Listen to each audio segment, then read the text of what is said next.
Unang quarter, mukhang takot ng SMB na malaglag kasi crucial win ang dapat makakuha nila ngayon kaya biglang arangkada sila pati na rin ang mga bagong adjustments ni Coach Leo na nakakuha niya last game laban sa NP.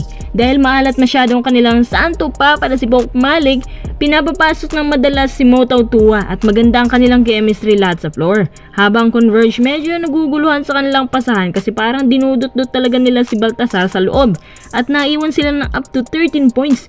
Ikalawang quarter, Malik po pilit na pinapasok ni coach nagbabaka sakali at ang Converge patuloy na humahabol sa 13 points na kalamangan.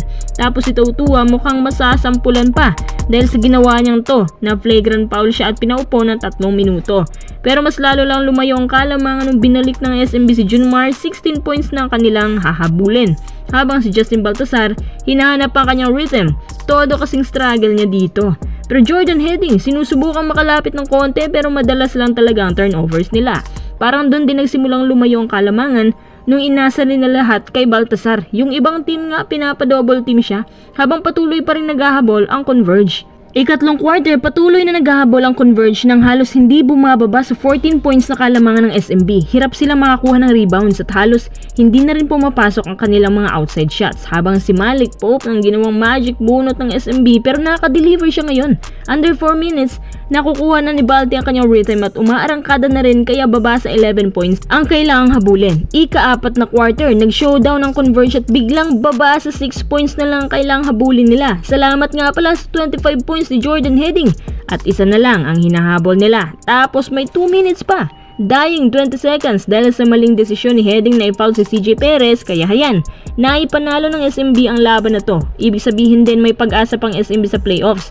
Kung sila ang makakuha ng final spot, baka Converge pa rin ang mga kalaban nila. So may rematch pala tayo nito. Sa palagay ko kahit nakapag-deliver si Malik Pope ngayon, kung makakapasok sila sa quarterfinals, papalitan nila ang kanilang import ngayon dahil sobrang hina niya sa free throw. Malaking bagay talaga yung import na magaling sa free throws. Big factor yan. Ang laking tulong ng free throws lalo na sa mga crucial games. Sa palagay niyo mga quiz, dapat bang palitan na naman ulit si Malik Pope ngayon? Tara, dugtong na rin natin to. May isang player ngayon sa PBA ang nanganganib na maban dahil sa kanyang pagtanggap na isang offer sa labas habang ang kanyang mother team iniwan niya nang wala man lang consent sa PBA officials. Alam nyo ba na hinahabol na ito ng PBA ngayon? Kapag hindi siya dumulong sa opisina ni Kume, ibaban daw nila to. Kaya pala anong panghihinayang ang sinabi ng player na to kahapon dahil pala sa mas malalang issue. Siyempre, sino pa ba? Si Kit Jimenez na pinag-usapan natin ng isang araw. Bakit lumala ang sitwasyon? Ganito yan, si Kit ay nagpaalam naman ng maayos sa SMB management kaya nirelease na lang din ito at pinaubayan na sa Valientes ang bagong karera. So imbes na okay na lahat, biglang sumingit itong PBA officials. Hindi lang pala dapat sa SMB siya magpaalam kundi sa mismong PBA commissioner din dahil bawat professional players na pumapasok sa PBA binigyan ng UPC or yung tinatawag nilang Uniform Players Contract. At hindi lang mother team ang karugtong niyan kundi ang buong pagkatao mo as a player. Kapag umalis ka, dapat magpaalam ka rin sa PBA Commissioner para ma-release ka rin nila sa UPC rules. Ito din yung isang bagay na sumabit si Kiefer Ravena nung umalis siya sa PBA para maglaro sa B-League. Hindi siya pinayagan ni Kume dahil sa kanyang pagkakatali sa UPC rules. So ang ginawa ni Kiefer, nagpaalam na rin siya ng maayos sa PBA na i-release na siya para makapaglaro na sa labas.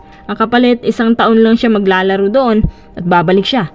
Bumalik nga si Kiefer pero hindi para maglaro sa NLEX. So dahil wala na si Kiefer sa UPC rule kaya wala nang mahahabol ang PBA sa kanya. At least itong kay Kiefer, worth it naman ipaglaban kasi bilig na yan. Itong kay Kit Jimenez, Valientes lang. Tapos yan pa ang dahilan ng posibleng pagban sa kanya. Ang lala. Ano ang dapat gawin ni Kit Jimenez ngayon? Ang dapat niyang gawin? Mamanhikan kay Kume na kung pwede i-release na siya sa UPC rules upang malaya nang makapaglaro sa Valientes. Nang hinayang talaga si Kit dahil ang matatanggap lang niya sa buong tournament 150,000 pesos habang sa SMB 90,000 pesos kada buwan. At nakaupo lang yan ha, hindi ka pa mahihirapan. Kung sana hindi niya sinugal ang SMB contract, hindi ka pa mawawala ng sahod buwan-buwan, hindi ka pa mababan, hindi ba? Face your fears, Kit Jimenez. Sana maayos na ang problema niya.